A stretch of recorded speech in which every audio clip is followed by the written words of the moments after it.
માનવ શરીરના 24 તત્વો. પંચતત્વોમાં પૃથ્વી, જળ, અગ્નિ, વાયુ, આકાશ.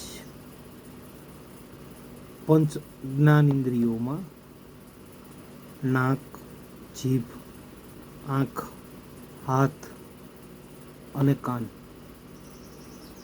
પછી પંચ તન્માત્રામાં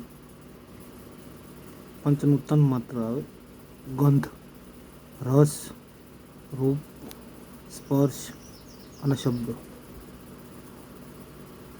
પછી પંચ કર્મનિંદ્રિય આવે, એમાં મોં, હાથ, પગ, પ્રજનન અને ગુદા.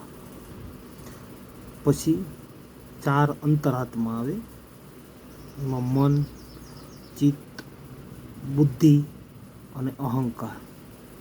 જય માતાજી.